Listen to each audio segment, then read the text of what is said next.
Sometimes the hardest part of the day is hearing that sound and getting those feet onto the floor and getting going. Truly, the hardest part sometimes is starting.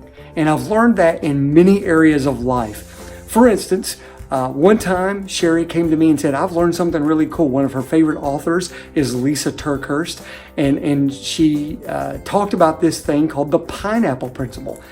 Let's be honest, pineapples, they're delicious. I don't really like a lot of fruit, but they take a little bit of work. It is the porcupine of the fruit. There's literally a shield, a spiny shield around the goodness there. And what Lisa TerKeurst says is that a lot of times people don't want to get fresh pineapple. They could have fresh, delicious pineapple, not the diced stuff in a can, but the really good stuff. They could have it, but when they see this, they get intimidated and they just never start, because starting is truly the hardest part of anything. And it's such a good, wise truth, isn't it? Have you noticed that about other areas of your life? Whether you're opening up a closet that you're about to clean, like, where do I start? Look at my garage. I need to clean the garage. Where do I start? And sometimes you just don't even want to start. And so it reminds me of an encounter that Jesus had. In fact, at the end of Luke 9, there's this moment that we're given in Jesus's life where people were saying, Jesus, I will follow you wherever you go. And Jesus, I guess, really knowing and understanding what was going on in their heart, there's this idea of you may want to do something, you may have an intention of doing something, you may even come off very passionate about doing something, but if you don't actually start, then it makes no difference. You miss out completely on the fruit, if you will, of the whole idea and the whole reason for the journey. And so when people were saying, I'll follow you wherever you go, Jesus, there was a moment where Jesus said, hey, foxes have dens and birds have nests, but the Son of Man doesn't have a place to even lay his head. Hey guys, I'm homeless. You're not going to follow me to the Ritz-Carlton. You're going to follow me to plushness and comfort and riches, and there was this possibility that people thought that was what they would get if they followed Jesus, based on their concept of the Messiah, who was maybe going to reestablish the kingdom of Israel. Was one day I want to follow you, Jesus, wherever you go, all the way to the palace. But he's saying, listen, there is no palace.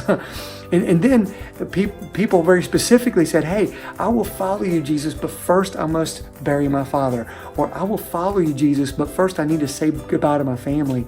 And Jesus was pretty harsh about it. He said, you know what? Let the dead bury their own dead.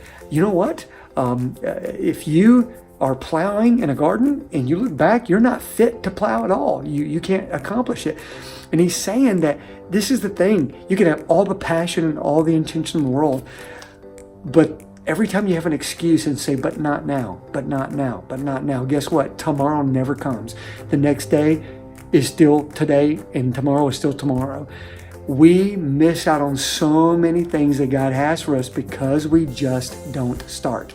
In fact, the whole point of this series, Better Together, is to not only remind ourselves of the importance of doing life together, but we want to use this series to encourage people to commit to being in a small group, just like you're in.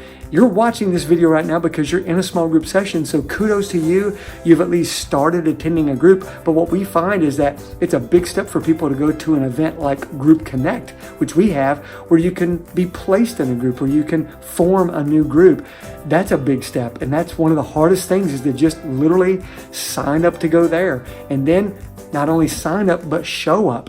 And then not only show up at Group Connect, but actually show up to your first small group session. We've noticed that about 30% of the people that attend Group Connect and sign up for a group never show up for their first session, because starting is the hardest part. Starting is very hard. But this is the whole point of, I think, what Jesus was saying. He said, listen, it's time to either do it or don't do it. You're either going to go for it and not look back, or you're going to keep your eyes back and not be focused. There's no need to even try to follow me unless you start. You need to start now. Now is the time to start. And I love that. I love the urgency of that. I love the wisdom of that. And frankly, it's just true. Jesus Christ is saying to you right now, I'm telling you that this is what I need you to do. If you're following me, this is what that means. This is what that entails.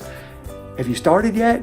If not, why not? it's time to start. I know it's hard to start, but that's something you could discuss together as a group. What is it that you believe God is really saying to you and leading you to do, and you just haven't started yet? Why? What is the barrier that's keeping you from doing that? And how can we push past this principle that starting is just so hard? It's just something we all deal with. But also, I would say maybe as a group, there's something that God wants you to do as a group. What could that be? And what barriers might be in the way of you accomplishing that together, or shall I say, starting that together? Starting truly is the hardest part. I hope you enjoy discussing that together. Maybe you can share some stories of how there was something you wanted to do, you had a passion about doing, but it was just so hard to get going. We all have stories of that. But the truth of the matter is, with the strength of God in our lives, we can do it. I love Philippians 4:13, which says, I can do all things through Christ who strengthens me. You might say it's too hard. You may say, man, there's a barrier in the way to getting to where I believe God wants me to get. But through Christ and His strength, you can accomplish it. So enjoy discussing that together as a group. And I hope that you will start today, whatever it is God is calling you to do.